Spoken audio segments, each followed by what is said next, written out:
Ya Rabbani Madam. Assalamu alaikum wa rahmatullahi wa barakatuh. Juma Mubarak. Eid Mubarak. Yeah, every Juma is Eid. So Alhamdulillah, Shukr. We are thanking Allah subhanahu wa ta'ala that He has given us one more week from last week until this week to continue to be His servants. That one more week we're holding on to our faith.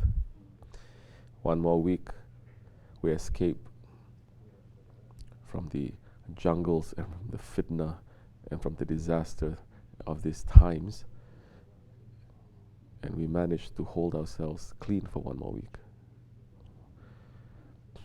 One more week we're still worshipping, and one more week Allah is not testing us with a heavy test that He's testing this whole ummah with. We are thankful for that. Be sincere and thank Allah for that. And we are thankful to Allah that He is reminding us.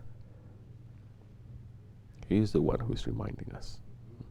Don't think that we remember because we remember by ourselves. If His mercy is not reaching to us, we are not going to remember. How is His mercy reaching to us that we remember? Through His Prophet ﷺ, through the teachings that our Shaykh has taken from the Holy Prophet ﷺ, we still remember. That we are remembering our death. Remember your death often. Remember your death. That is a reality. Remember now, right this minute, if angel of death comes and takes my life, how I'm going to be. When you're busy doing your things, working, think, right now if angel of death takes my life, what is my last action? For whose sake? We're not looking at, oh, if you're making a zikr, you're going to be saved. If you're working outside, you're not going to be saved. It is not according to the exterior form of the action. So many people making a zikr, but they're making it in hayal. They enter into imagination world, illusion world. They're making a zikr, Allah, Allah, but they're thinking about something else. They're not in safety.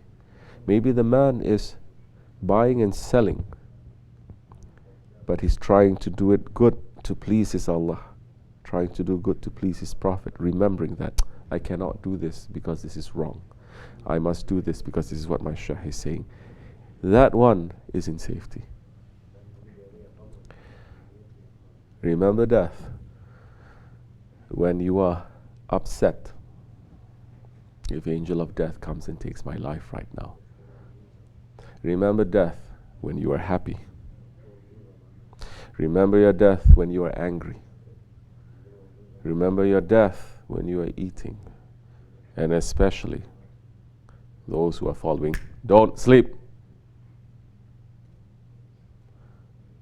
Especially following in the way of awliya Allah. What I'm going to say, anyone have any idea? Where else, when else we have to remember death? That is in the way of tariqat, it is very important. What do you think? What do you think? No. What do you think? Especially you. I'm giving a big hint, especially you. Where?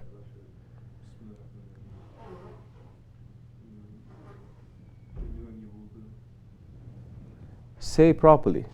Say, use real English. When you are in your bathroom, remember death. Yep. When you're doing your toilet, you remember death. And beg Allah not to take your life when you are in that dishonorable, dirty, low action. You understand? You understand?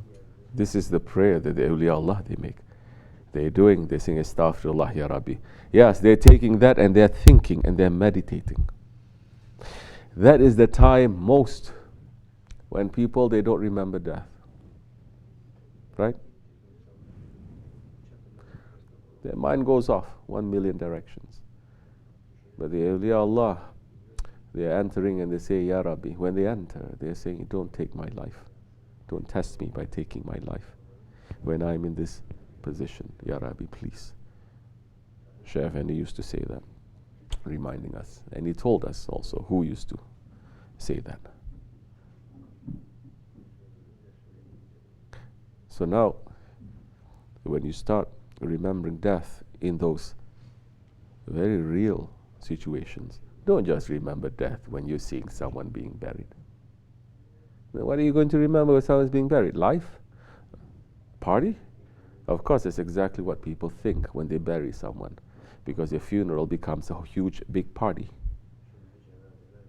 It's not about, now I'm going to take accounting. What am I going to do?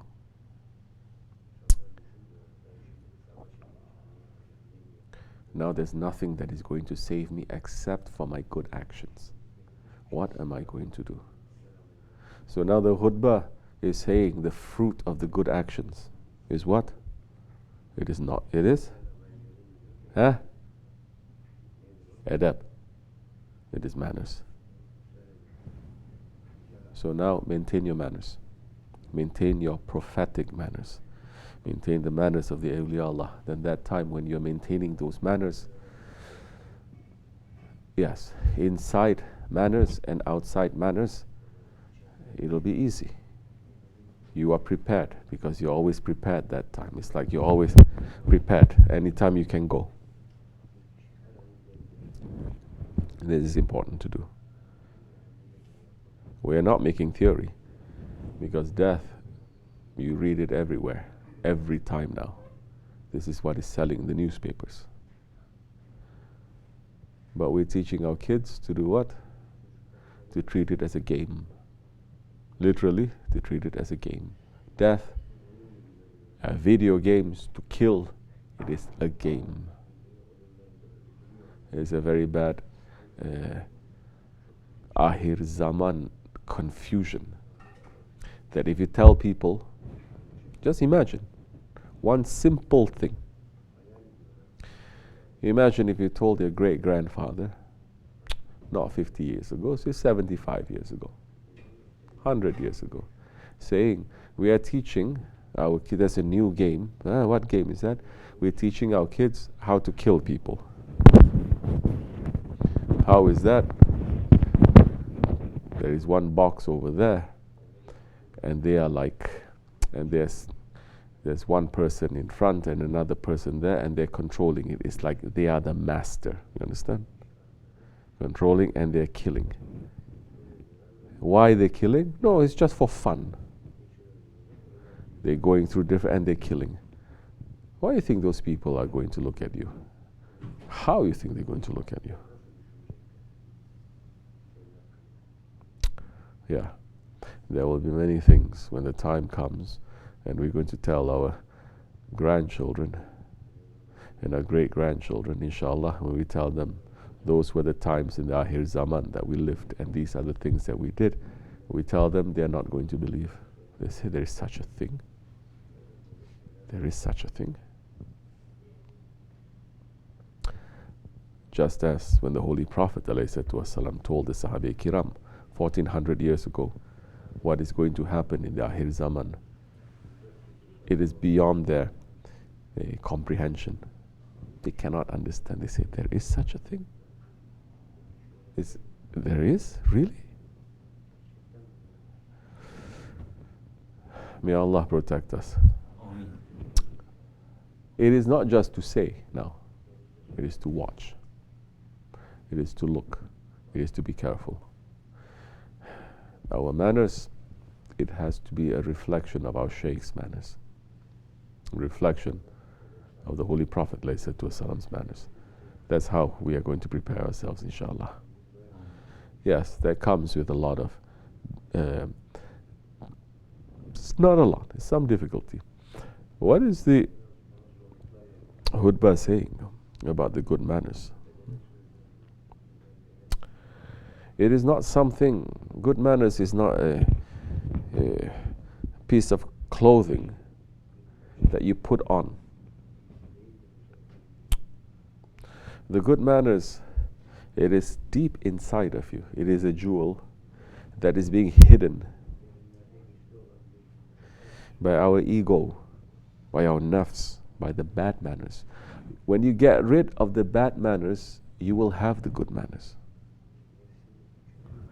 It is not just to get the good manners, it is to awaken something that is already inside of you. This is what it is.